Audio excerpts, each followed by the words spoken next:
Ang dili dapig kanako, batok gayud kanako. Ang dili motabang kanako pagtigom, nagpatibulaag. Maayong buntag kanatong tanan.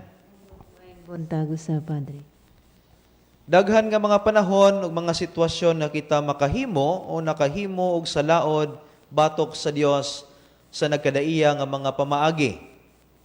One of the biblical commentators said, "The moment that particular person can resist from doing evil, then the presence of the devil is active in him or her."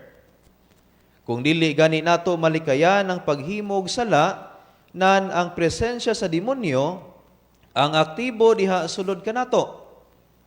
Kaya ang presensya sa demonyo kanunay gayud kini makigbatok sa kaayo. Mao ni atong hinumduman nga ang presensya sa demonyo kanunay gyud ni siya makigbatok sa kaayo.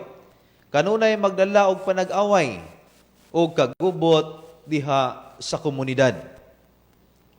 Pero unsaon man nato paglikay nining espiritu sa demonyo o daotan nga nakapalibot kanato din matag karon og unya mapakita nato diha sa ato ang mga iyawan-on nga mga binuhatan.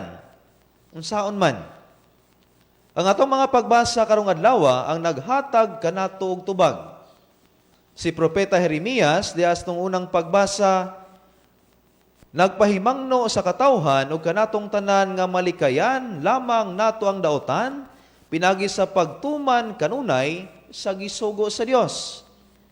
Nga kanunay unta ang tao magkinabuhi sumala sa kabubuton sa Dios.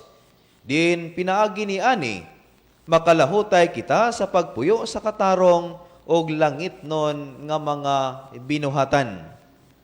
Ang Espiritu sa Dios unta ang mahimong aktibo sulod sa ato ang kasing-kasing aron lagi kita makalahutay sa pagpuyo subay gayud kanunay sa kabubuton sa Dios.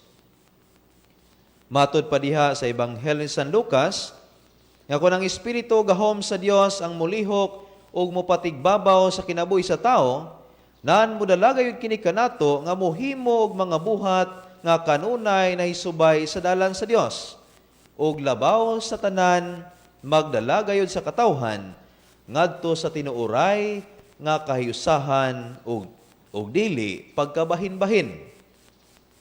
Hagit kanatong tanan mga igsuon nga mopatigbabaw untang espiritu sa Dios dinhi kanato. Din kanunay nagmithi sa kaayuhan o kaayusahan sa katawhan sa Dios. Kaya ang espiritu sa Dios mao ra gayud ang ato ang hinagiban nga makalahutay kita sa pagpuyo sa kaayo katarong hangtod sa umaabot nga panahon. Pangayoon ta ang giya sa balang espiritu dinhi nining santos nga misa nga mauntang muliho kanato sa atong espirituhanon nga pagpangandam nining panahon sa Kwaresma. Ug dili unta kita madaog sa haylo sa panulay nga maoy muguba sa atong tinuod nga panaghiusa diha kang Kristo ug sa iyahang katawhan. Ang espiritu sa Dios ang mulihok ug mogiya kanato sa matag-adlaw nato nga pagahimuon. Hinaot paunta.